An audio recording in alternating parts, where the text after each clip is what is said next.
व्यासपीठावरील मान्यवर व उपस्थित सर्व श्रोत्यांना व वक्त्यांना मी मोनाली पाटील सर्वप्रथम विनम्र अभिवादन करते।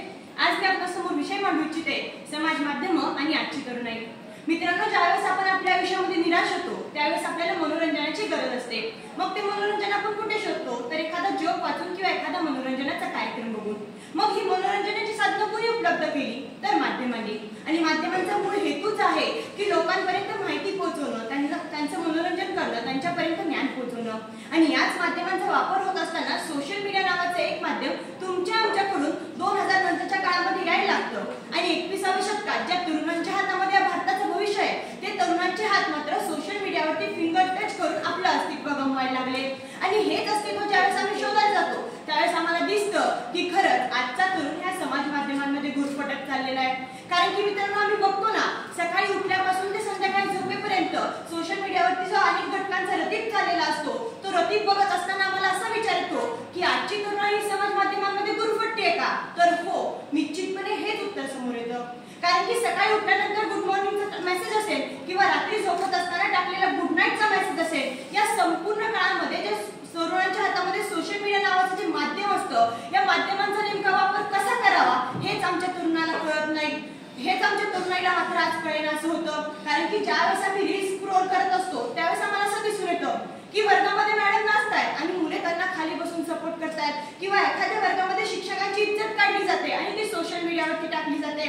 एवढंच काय मित्रांनो, रस्त्यावरच्या एखाद्या भिकाऱ्याला भीक देत असताना ती भीक किती जण देत आहेत, कशासाठी देत आहेत आणि कशासाठी देत आहेत हे सगळं काही सोशल मीडियावरती टाकलं जातं। एवढंच नाही, महत्त्वाची गोष्ट सांगायची झाली तर मी जे पाहतोय, मी जे ऐकतोय आणि मी जे वाचतोय ते सर्वप्रथम मी या देशाला सांगेन, मी या जगासमोर आणेन असं म्हणणारा आमचा तरुण ज्यावेळेस रस्त्यावरती एखादा अपघात होतो त्या अपघातासाठी मदतीचा हात पुढे करण्याच्या ऐवजी त्या तरुणाचा हात मात्र मोबाईल घेऊन शूटिंग काढण्यासाठी पुढे येतो।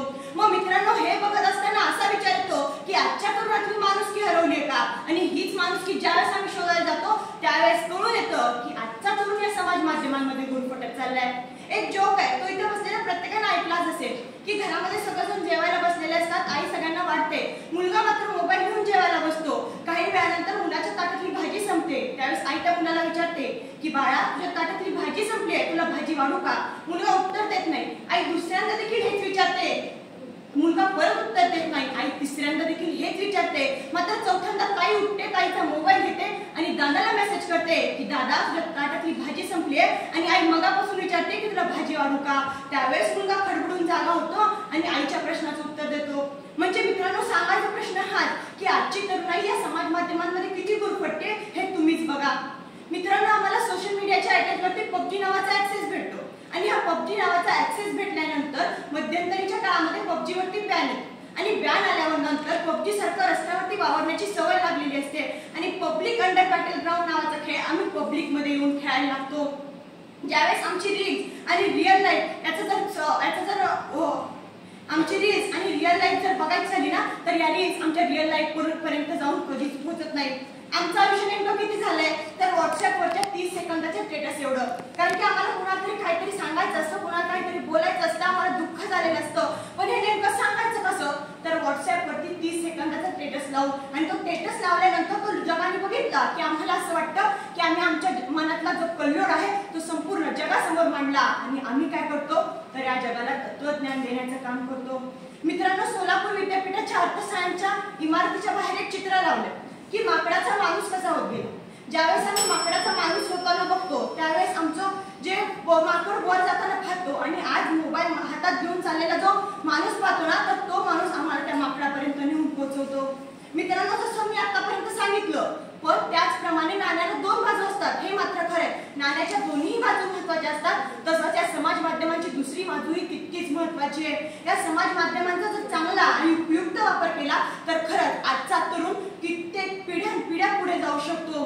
ते म्हणतात ना, शूर आम्ही सरदार आम्हाला काय कुणाची भीती, शूर आम्ही सरदार आम्हाला काय कुणाची भीती, देव देश धर्मासाठी प्राणही घेतले हाती। आणि हे निश्चितपणे पुढची पिढी जर समाज माध्यमांनी चांगला वापर केला ना तर निश्चितपणे घडवून आणेल। धन्यवाद।